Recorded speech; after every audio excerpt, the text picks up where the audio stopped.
over here on the west side of Independence Pass. We're just over 12,000 feet, right in the near tree line elevation band on a southwest facing slope. We picked this spot and got out of our skis and got a really big rumbling collapse. We got a snowpack that's about a meter deep.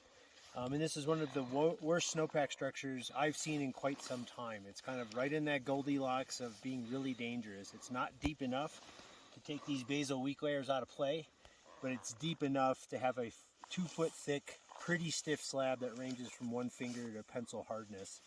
So we isolated extended column test to see what we did here.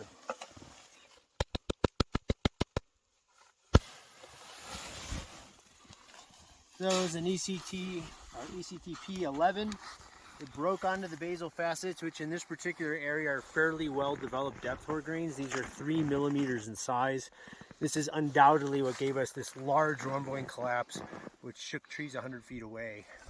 So this is the exact kind of snowpack we are warning about. It is thick enough to have a slab, but still thin enough that we can easily impact the weak layers near the ground.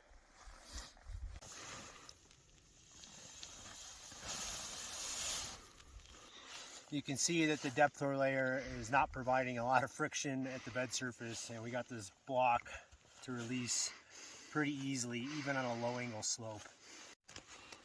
Okay, so now we've moved over to a more easterly, east-southeast facing slope. We're still in the near tree line band.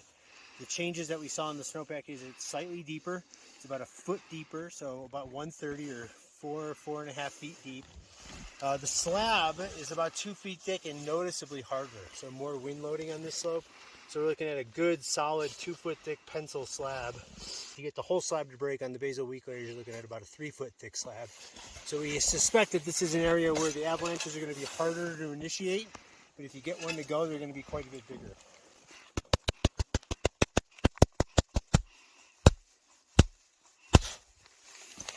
So there you go, ECTP 19, that was the last blow.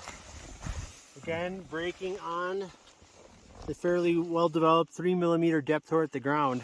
You can see it took a bit more force than it did in the thinner snowpack areas.